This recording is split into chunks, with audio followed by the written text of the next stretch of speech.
सॼी क़ौम उथंदी ऐं सॼो शहर छा सॼो टणम मखाने ते गॾु थींदो।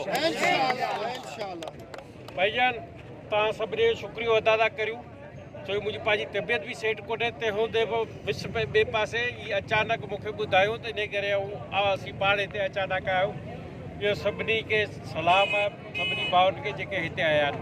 महिरबानी भाईजान, अल्लाह सभिनी जो कुझु। लाहौर और इस्लामाबाद में हुई उसको हम कंडेम करते हैं। ये दहशतगर्दी है पीडीएम की जानिब से जो हो रहा है, ये हुकूमत नहीं चल रही, ये कोई रिपब्लिकन इन्होंने बना दिया। यहाँ पर हाल ये है कि खान साहब ने कहा जब शेड्यूल था 18 तारीख को जब पेश होना था तो 15 तारीख को उन्होंने पुलिस से अटैक करवा लिया। किस हिसाब से?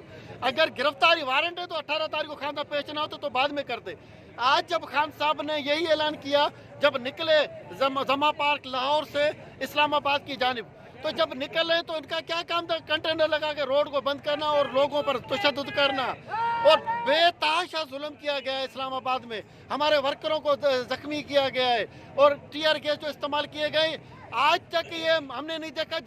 जितने वहाँ पर कश्मीर में इंडियन आर्मी ने किया उससे तो ज्यादा तो हमारे ऊपर कर रहे हैं, ये पीटीआई वाले वर्करों के ऊपर कर रहे हैं। ये कहाँ का ना इंसाफ है? हम उसके लिए निकले रोडों पर। आज अल्हम्दुलिल्लाह अल्लाह की मदद से खान साहब महफूज रहे। जज का भी ये फैसला था आप आज़ाद आप जा सकते। जो उन्होंने किया है लाहौर में समा पार्क में खान साहब के चौदीवारी की घर की जो उन्होंने दरवाजे तोड़े पामाली की है उसके खिलाफ हम आज निकले हैं।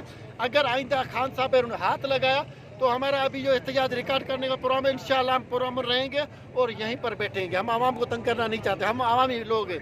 आवाम भी अल्हम्दुलिल्लाह जान चुके खान साहब के साथ है, उनके पास कुछ भी नहीं है सिवाय जो है तो सबको पता है उनके साथ कौन चल रहा है, कौन ये हरकतें कर रहा है। हम उनको भी कहना चाहते हैं बराए करम आप मुल्क के लिए सोचो, आवाम के लिए सोचो। आवाम का हाल देखो, महंगाई कहाँ से कहाँ पहुँच गई, आप उल्टा इमरान खान के पीछे पड़ गए हो। कहाँ का कानून है ये, कहाँ का इंसाफ है? हम इसको कंडेम करते हैं। अगर खुदा न खास्ता इमरान खान को उन्होंने हाथ भी लगाया, ये हमारी रेड लाइन है। रेड लाइन आप समझ सकते हैं क्या होती है। आप अंदाजा करें दुनिया में छठी बड़ी जमात जो है दुनिया में, पाकिस्तान नहीं, वो पाकिस्तान तहरीक इंसाफ है। वहाँ गिलगित खुजराव से लेकर बदीन तक अल्हम्दुलिल्लाह पीटीआई है। आज हमने तकरीबन 1-1.5 घंटा रोड बंद करके रखा, फिर आवाम के लिए हम रोड खोल रहे हैं। कुछ ही टाइम में रोड खोले, हम आवाम को परेशान करना नहीं चाहते, हम इंतशार नहीं फैलाना चाहते, हम अमन पसंद है। बराए करम होश के नाखून लो, जो जमा पार्क में किया उन्होंने अब उसके खिलाफ हम आज निकले हैं। अगर इमरान खान को कुछ हुआ तो वो दुनिया देखेगी इंशाअल्लाह। अगर ये वीडियो आपको पसंद आई है तो हमारे चैनल को सब्सक्राइब कीजिए और बेल आइकॉन को क्लिक कीजिए।